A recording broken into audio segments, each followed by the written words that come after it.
Hello दोस्तों, नमस्कार। मैं हूं अनिल कुमार। एक बार फिर से स्वागत करता हूं आप सभी का आपके अपने YouTube चैनल सुपर टारगेट में। दोस्तों, अभी हाल ही में मैंने आपको प्रतिशत या परसेंटेज का टोटल 8 वीडियो दिया है और उन 8 वीडियो के माध्यम से मैंने प्रतिशत की बहुत सारी परीक्षा के निगाह से इम्पोर्टेंट टॉपिक की सवालें बताई हैं। तो उन सभी वीडियो को आप एक बार हमारे चैनल की प्लेलिस्ट में जाकर देख लीजिएगा ताकि प्रतिशत की सवालों को आप बेहतर अंजाम दे सके। उसी कड़ी में दोस्तों, आज मैं मैथ्स के अंतर्गत एक नया चैप्टर का वीडियो आपके लेकर आया हूं। चैप्टर का नाम है साथियों लाभ हानि, प्रॉफिट एंड लॉस। दोस्तों, बताना चाहूंगा आपके कॉम्पिटिटिव एग्जाम या फिर एंट्रेंस एग्जाम में लाभ हानि से कई बार 1, 2 या 3 तक प्रश्न देखे गए हैं। वो प्रश्न बहुत कठिन भी हो सकते हैं और बहुत आसान भी हो सकते हैं। तो हालांकि लाभ हानि बहुत बड़ा चैप्टर है, अपने आप में बहुत बड़ा टॉपिक है अपने आप में। तो इसके लगभग 8 से 9 वीडियो आपको मिलने वाले हैं साथियों। तो बताना चाहूंगा कि आज मैं लाभ हानि का आपके लिए पहला वीडियो लेकर आ रहा हूं, पार्ट 1 का वीडियो लेकर आ रहा हूं, जिसके अंतर्गत मैं आपको बताऊंगा कि क्रय मूल्य का मतलब क्या है, विक्रय मूल्य का मतलब क्या है, लाभ का मतलब क्या है, हानि का मतलब क्या है, लाभ निकलता कैसे है, हानि निकलता कैसे है, प्रतिशत लाभ कैसे आता है, प्रतिशत हानि कैसे आता है, कब किसी को लाभ होगा, कब किसी को हानि होगा। यानी दोस्तों, आज के पार्ट 1 के वीडियो में मैं लाभ हानि के बेसिक पहलुओं पर बात करूंगा आपसे। तो दोस्तों, वीडियो काफी रोचक हो सकता है। अगर आप लाभ हानि की बेसिक जानकारियां नहीं जानते तो ये आपके लिए काफी इंपॉर्टेंट भी हो सकता है। तो दोस्तों, वीडियो को अंत तक देखिएगा। और अगर आप हमारे चैनल पर पहली बार आए हैं, वीडियो को पहली बार देख रहे हैं, तो हमारे वीडियो को लाइक करके चैनल को सब्सक्राइब कर दीजिए और बेल आइकॉन भी दबा दीजिए। तो देर न करते हुए आइए शुरू किया जाए।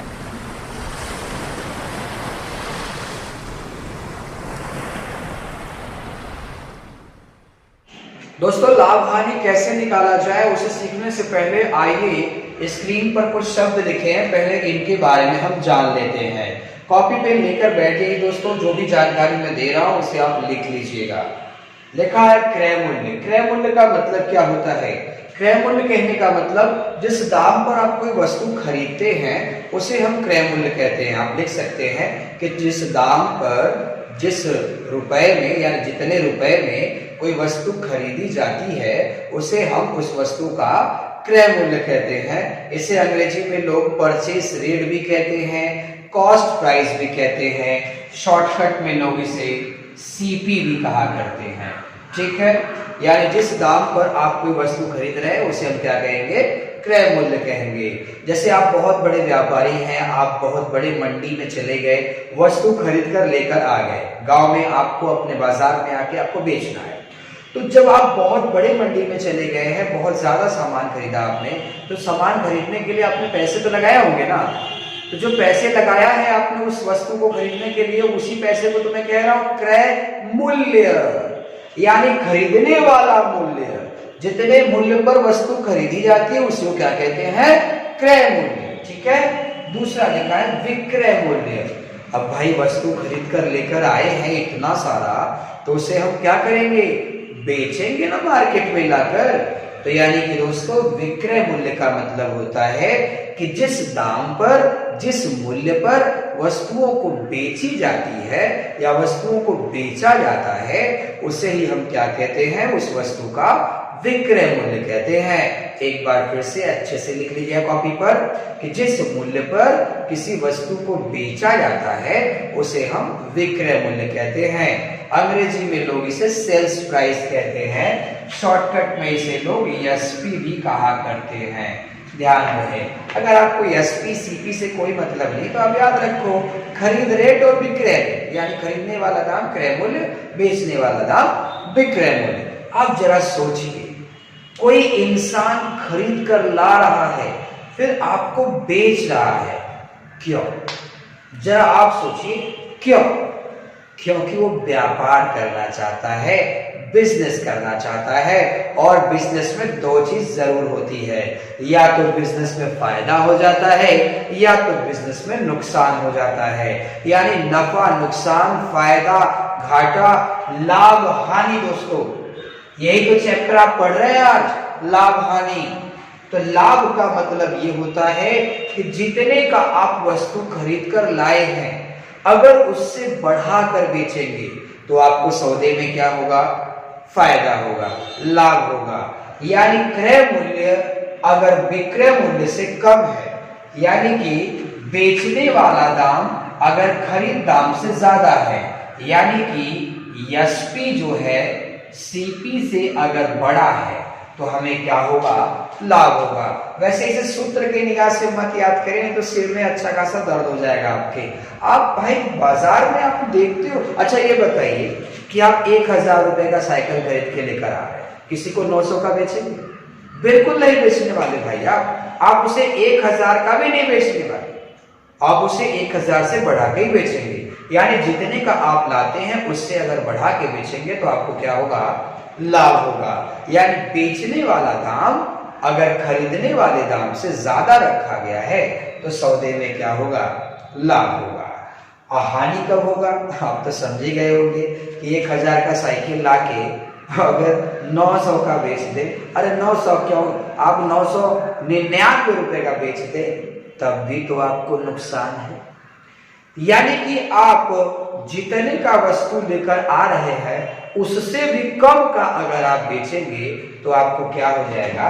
हानि हो जाएगा दोस्तों। यानी कि साथियों, अगर बेचने वाला जो दाम है वो खरीद दाम से कम है, खरीद दाम से कम है, तो उस समय हमें क्या होगा? हानि। ध्यान रखें।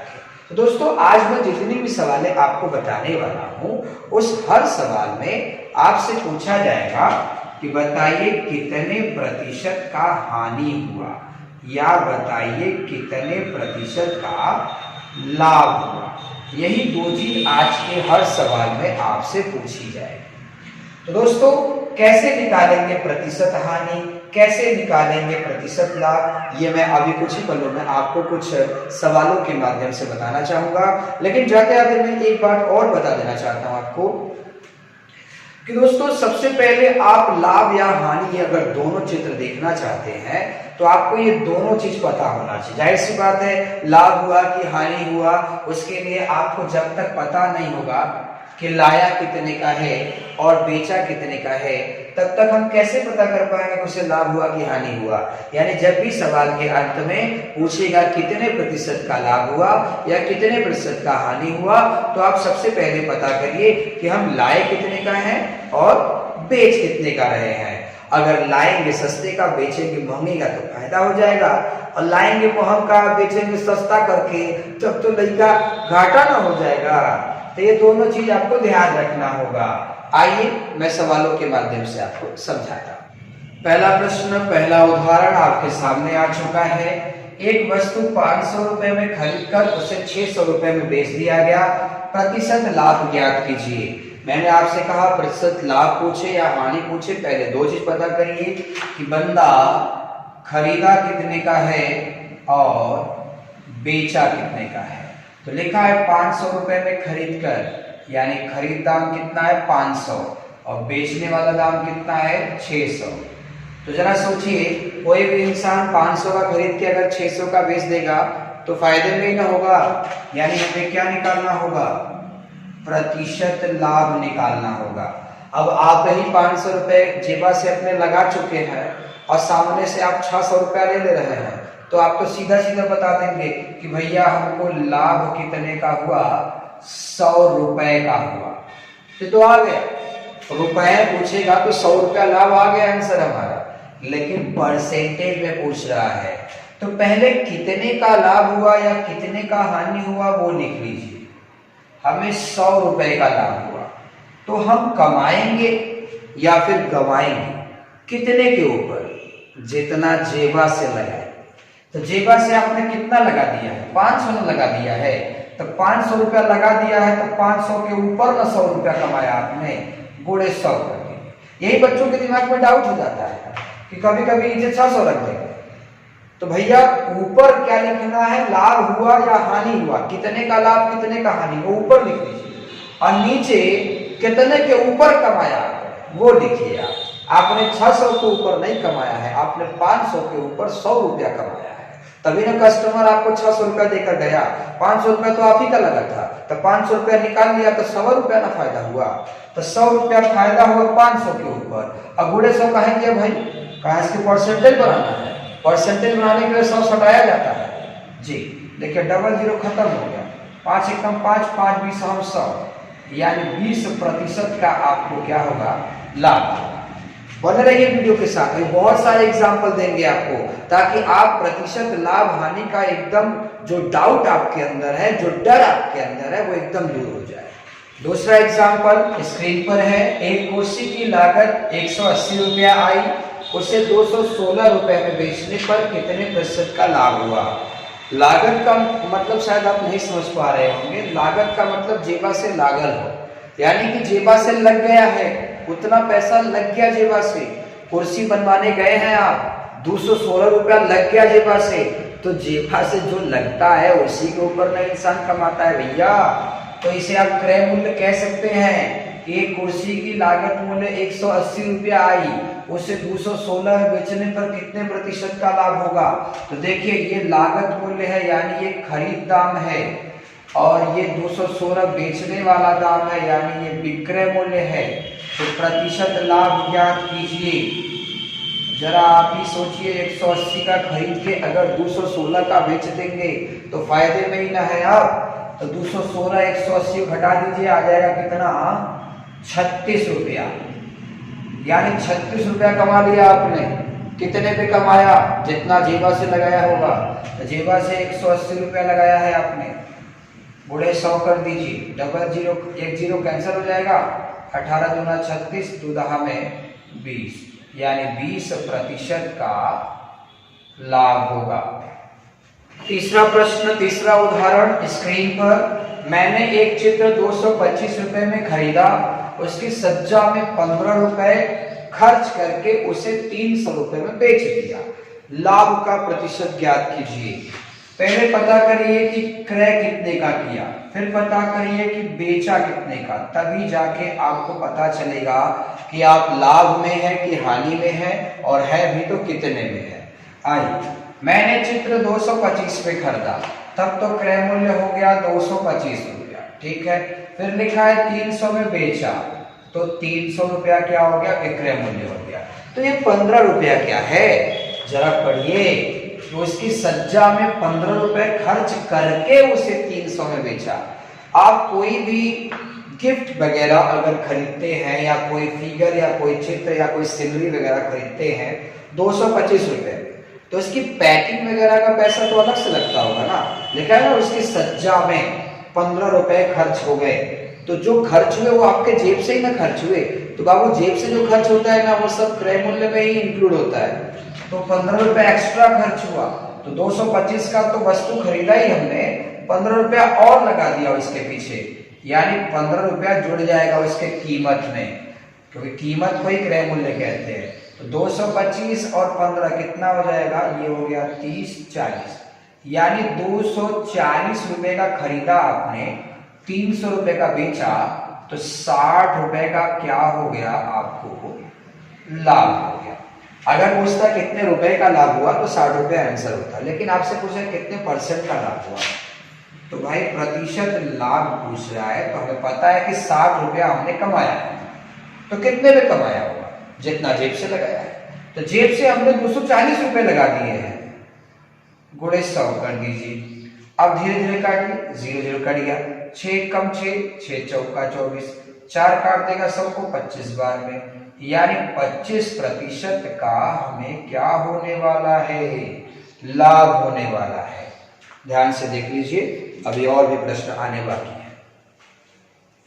आइए दोस्तों, चौथा मौका आपको फिर मिल रहा है सीखने के लिए। 5750 रुपए की वस्तु खरीदकर उसे 4500 रुपए बेचना पड़ा, प्रतिशत हानि है, यानी प्रतिशत हानि कितना है, ये पूछ रहा है आपसे कि प्रतिशत हानि कितना है। क्वेश्चन मार्क का मतलब पूछना चाहता है क्या। तो जरा आप ही सोचिए कि 5,750 रुपए का कोई वस्तु आप खरीदे हैं, यानी वो जेबा से लग गया आपके, ठीक है। अब उसे किसी को 4500 में बेचना पड़ा मतलब मजबूरी, कोई दिक्कत आ गई होगी, परेशानी आ गई होगी, तो आपने अपने ही वस्तु को सस्ते में बेच डाला। तो जब सस्ते में बेचेंगे तो नुकसान ना होगा आपको, यानी हानि होगा। ये खरीदा यानी ये है क्रय, ये बेचा यानी ये है विक्रय। तो प्रतिशत हानि बताइए। तो पहले पता करिए कि नुकसान क रुपए का हुआ है। तो 5,750 का खरीदा है, 4500 का बेचा है, यानी 750 और 500 यानी कि 7 5 1250 रुपए का आपको साफ साफ नुकसान हुआ। कैसे पता चला? 5,750 में से इसको घटा देंगे, पता चल जाएगा आपको। तो 1250 रुपए का नुकसान हुआ। तो लाभ हो चाहे नुकसान हो, ये दो के दोनों का उस पर होते हैं जितना जेब से लगता है। तो जेब से लगा है 5,750 रुपया, तो 5,750 नीचे लिख लिया, गुणे 100। अब धीरे धीरे इसको काट दीजिए।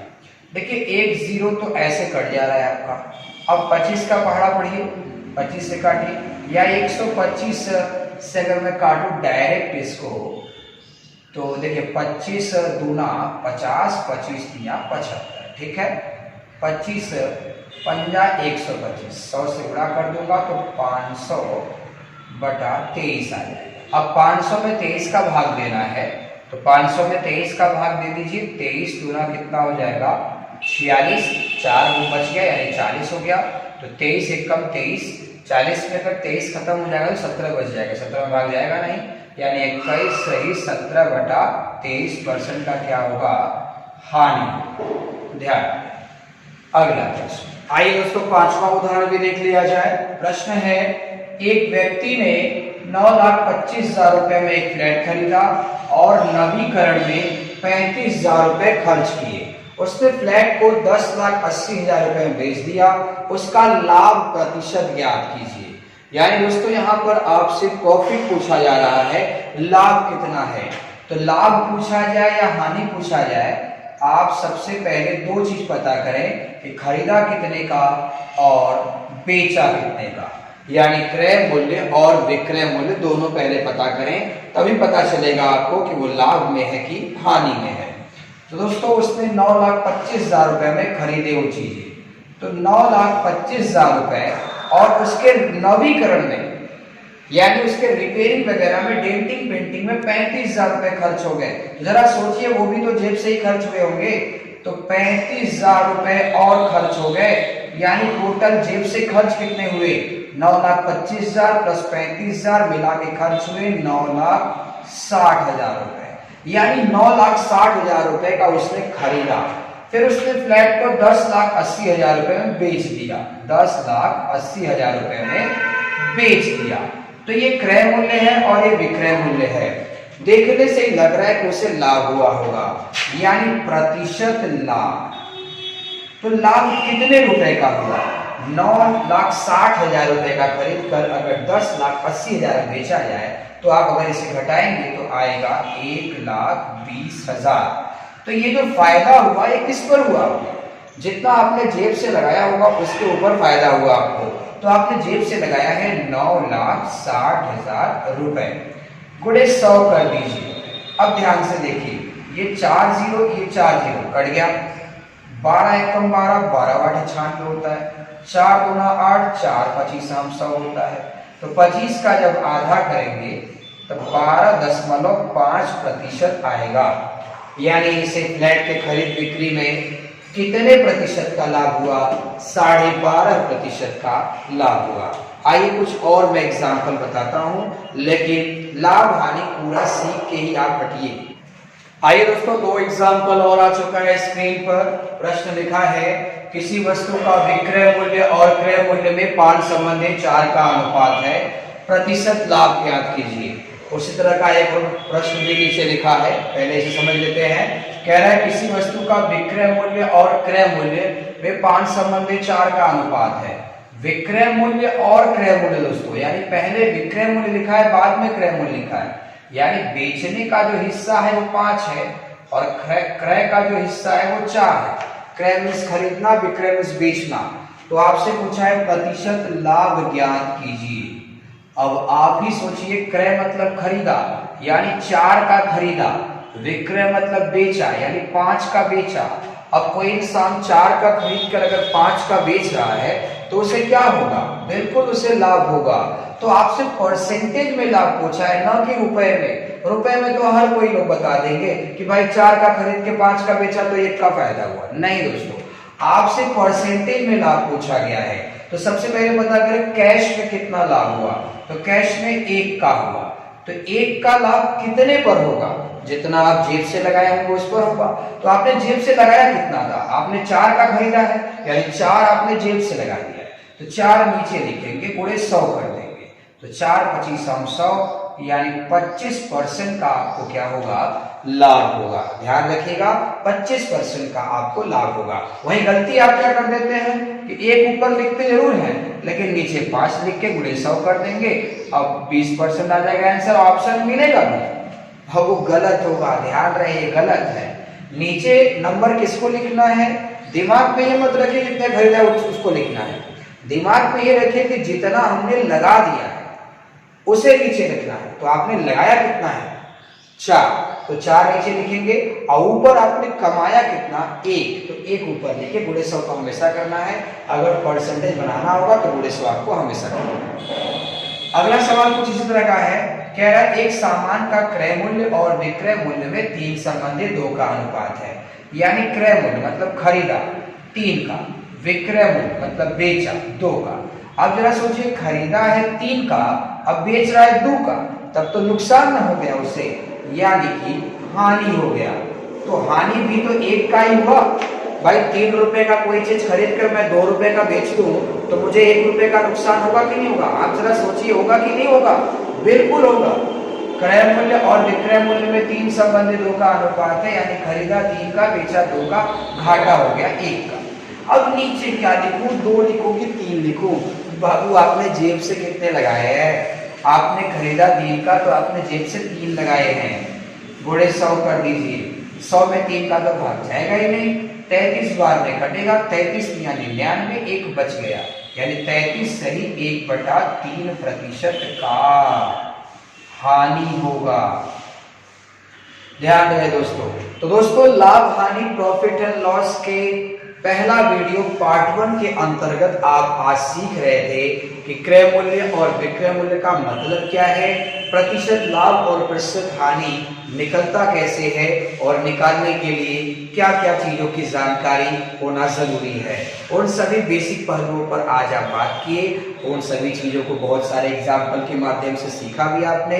तो आज का वीडियो और आज का टॉपिक आपको कैसा लगा हमें कमेंट करके जरूर बताइएगा। आपके ढेरों सारे प्यार भरे कमेंट का हमें इंतजार रहता है दोस्तों। वीडियो अगर पसंद आया हो तो अपने दोस्तों में भी शेयर कर दीजिएगा। और अगर आप हमारे चैनल पर नए हैं, वीडियो को पहली बार देख रहे हैं, तो चैनल को सब्सक्राइब करके बेल आइकॉन भी दबा दीजिएगा। नहीं तो हमारे आने वाले ऐसे लेटेस्ट वीडियो की जानकारी आपको नहीं मिल पाएगी। मुलाकात फिर होगी एक नए वीडियो के साथ। तब तक के लिए नमस्कार।